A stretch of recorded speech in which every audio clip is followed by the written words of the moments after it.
নমস্কার বন্ধুরা, মহাদেব গার্ডেন থেকে কল্যাণী বলছি। আপনারা কেমন আছেন? আশা করি ভালো আছেন, আমিও ভালো আছি। বন্ধুরা, আজ আমি ছাদ বাগানে একটা ফলের গাছ নিয়ে এসেছি। সেটা হলো হিমসাগর, কাঁচা মিঠা হিমসাগর আম গাছ। এই গাছটা সম্পর্কে আমি আপনাদের কিছু বলবো, আপনারাও যাতে এরকম গাছ ভর্তি আম পেতে পারেন। দেখছেন প্রত্যেকটা গাছ থেকে আমগুলো কিভাবে ঝরে ঝরে পড়েছে, গাছ ভর্তি, পাতার থেকে আম বেশি হয়েছে। এরকম গাছটা বিশাল আকার ধারণ করেছে। দেখুন কিভাবে এই গাছটা এরকম করলাম, ঝোপালো করলাম, কিভাবে একে কেয়ার করলাম, কিভাবে এত ফল আনলাম, সেইটা নিয়ে আজ আপনাদের আমি ভিডিওয় বলতে চাই। আপনাদের ভিডিওটা ভালো লাগলে লাইক করবেন, শেয়ার করবেন, সাবস্ক্রাইব করে পাশে থাকবেন, নো স্কিপ করে দেখবেন, তাহলে আপনারা বুঝতে পারবেন যে আমি কি বলছি। বন্ধুরা, এই গাছটা 5 বছর আগেকার গাছ। গাছটা আমি কিনেছিলাম। গাছটার গুটি কলম হিসাবে আমাকে বিক্রি করেছিল। গুটি কলম আম গাছ, গ্রাফটেড নয়, এটা হলো গুটি কলম গ্রাফট গাছ।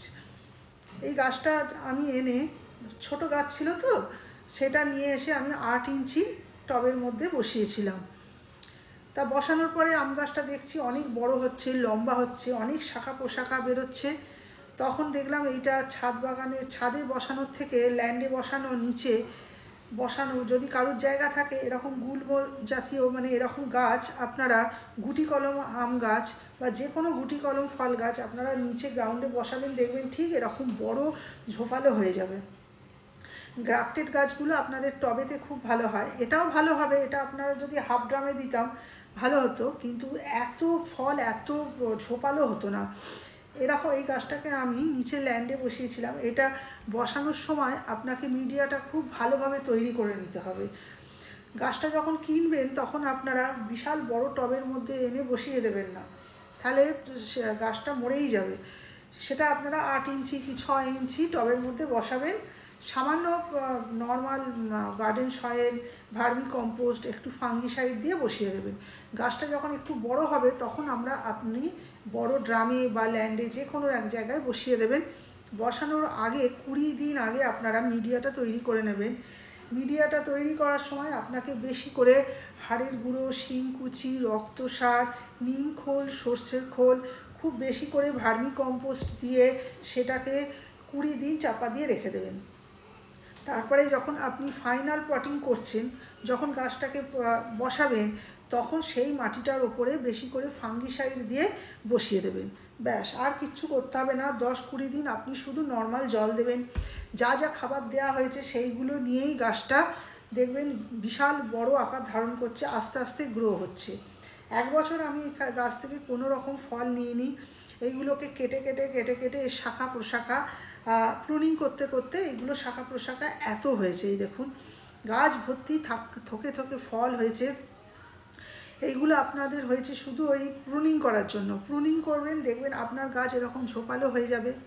আপনার গাছে যখন মুকুল আসবে বন্ধুরা, তখন আপনাকে বিশেষ পরিচর্যা করতে হবে। তখন আপনাকে সপ্তাহে 1 দিন বা সপ্তাহে 2 বার করে আপনাকে ফাঙ্গিসাইড দিতে হবে। যে কোনো ফাঙ্গিসাইড আপনি দিতে পারেন। আমি ব্লাইটক্স দিয়েছি, আপনারা যে কোনো ফাঙ্গিসাইড স্প্রে করে দেবেন। আর যখন এতে বোল আসবে তখন আপনারা পেস্টিসাইড স্প্রে করবেন।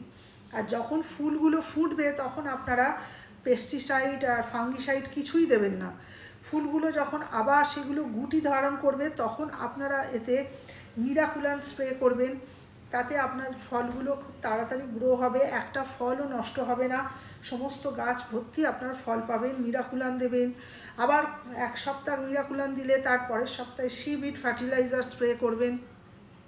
দেখবেন আপনারও ছাদ বাগান থেকে বা আপনারও বাগান থেকে এরকম সুন্দর সুন্দর ফল আপনারা কালেক্ট করতে পারবেন। বন্ধুরা, এই গাছে প্রচণ্ড পরিমাণে খাবার দরকার হয়। মাসে 1 বার করে যে মিশ্র সারটা আমি আপনাদের বললাম, সেই সারটা আপনারা 1 হাত দূরে মাটি গর্ত করে দিয়ে দেবেন, আর তারপরে নর্মাল জল দিয়ে দেবেন। ব্যাস। আর মাসে 2 বার কি 3 বার করে সর্ষের খোল পচানো জল দেবেন, পটাশ মিশিয়ে। দেখবেন আপনার গাছে ঠিক এইরকম সুন্দর সুন্দর ফলে ভর্তি হয়ে যাবে। আপনারা এরকম ফল কালেক্ট করতে গেলে আমি যেভাবে পরিচর্যা বললাম আপনারা ঠিক সেইভাবে পরিচর্যা করবেন। দেখবেন আপনারা ছাদ বাগান থেকে, আপনার বাগান থেকে এই রকম সুন্দর সুন্দর ফল আপনারা সংগ্রহ করতে পারবেন। বন্ধুরা, ভিডিওটা ভালো লাগলে লাইক করবেন, শেয়ার করবেন, সাবস্ক্রাইব করে পাশে থাকবেন।